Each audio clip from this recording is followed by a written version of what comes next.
আসসালামু আলাইকুম এভরিওয়ান, আমি আয়শা। আমার মিনি কিচেনে আপনাদের সবাইকে অনেক অনেক স্বাগতম। আবারও চলে আসলাম একটা নতুন ভিডিও নিয়ে।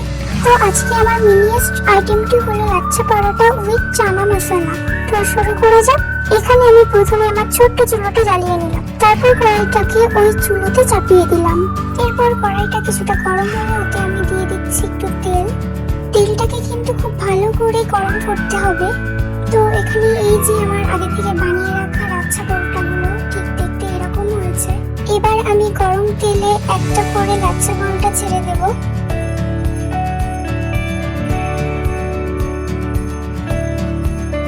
মাঝে মাঝে এটাকে উল্টে পাল্টে লাল লাল করে ভেজে নিতে হবে। আর হ্যাঁ, একটা কথা বলে রাখা ভালো, আপনাদের কাছে আমার অনুরোধ, আমি যেহেতু নতুন, আমি ভিডিও করার সময় কিছু ভুলে গেলে কিংবা কিছু ভুল করে ফেললে আপনারা প্লিজ দয়া করে কমেন্ট বক্সে জানিয়ে দেবেন।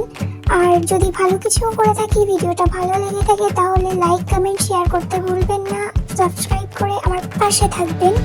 তো ফিরে আসি আবার আগের কথায়। এই যে দেখতে পাচ্ছেন এক পিঠ লাল লাল হয়ে গেছে, তাই আমি এটাকে উল্টে আবার এক পাশ করে দিচ্ছি।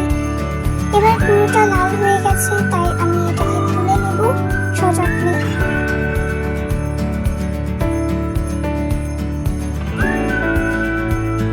এই যে দেখুন, ছোট্ট পরোটাটা কত সুন্দর হয়েছে দেখতে। মাশআল্লাহ বলতে ভুলবেন না কিন্তু। আসলে ছোট ছোট জিনিস কোনো কাজে না লাগলেও এটার মধ্যে একটা আলাদা অনুভূতি থাকে। তো আমার ভিডিওটা আজকে এই পর্যন্তই। শেষে আমি ছোটটা মিলিয়ে দিলাম। আর রান্না মশলার ভিডিওটা করতে ভুলে গেছে, তার জন্য সরি।